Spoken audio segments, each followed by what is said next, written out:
Hello, good evening. It feels like history is being made daily in America right now, but don't let this moment pass you by. Just over an hour ago, Donald Trump became the only US president ever to be impeached twice. The lower house voted to hold the president accountable for an attempted insurrection on the Capitol and on the election in the most bipartisan presidential impeachment the country has ever seen. 10 Republicans voting alongside Democrats. So what does this mean in practical terms? Well, it's now over to the Senate. All eyes fall on the Republican leader there, Mitch McConnell. If he decides to push this through the upper house, Trump could be convicted. All the perks of a post-presidency worth millions would disappear too, and he'd be banned from taking federal office again. His term expires next Wednesday at midday when Joe Biden is inaugurated as the 46th US president. America is bracing itself for further insurrection on the streets of the state capitals between now and then. It was those scenes of bloodied riot in Washington exactly a week ago that brought us to where we are now. David Grossman is in Washington for us, and he sent this report. His term in office. David Grossman in Washington there. Well, this evening I sat down with James Comey, former FBI director until fired from his job by President Trump, and author of Saving Justice, a book which explores how the US justice system works. I began by asking him if he thought Congress had made the right decision tonight to impeach Donald Trump. Well, joining me now, Michael Johns, former speechwriter to George H. Bush and co-founder of the Tea Party movement.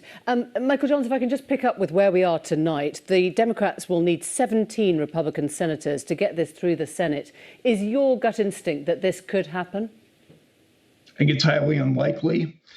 I think we have... There's a lot to unpack. I know many of our viewers will be horrified by that equivalence because Black Lives Matter protests were protesting the murder of black men by police, and these people on the streets of the Capitol were protesting an election result that they lost, which had no evidence after more than 50 legal challenges that were all thrown out. Pause and let me just say this. This has to get across. You see.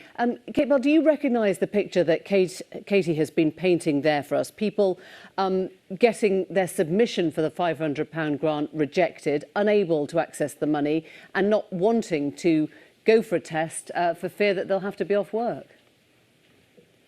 Problems with your line. We'll let you reconnect and hopefully we'll hear you a little bit better. Let me go to Andrew Hayward for a response, if I can, Andrew, to the number that we heard today, 1,564 deaths, astonishingly high. What is going wrong there? Well, it is astonishingly high. And the problem with that, I'm sure, you know, for example, that if you're not on benefits, if you're on low-income jobs, you can't do that. And the moment that you write to an MP and you wait for that response, you have indicated that you may be needing to self-isolate, and they have your name, they have your number. A lot of people dare not do that for the same reason they dare not take the test, because they don't want to be told to stay away from work. Well, I think on the last point, Emily, if I may, on that particular point, But I want to look at this particular grant problem because this has been in place since October.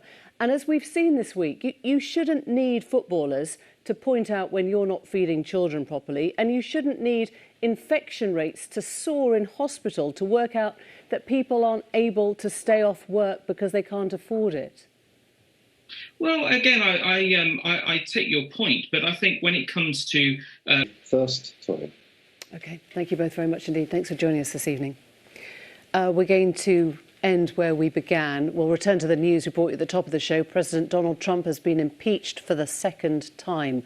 While we've been on air, he's released a statement saying violence and vandalism have absolutely no place in our country and no place in our movement.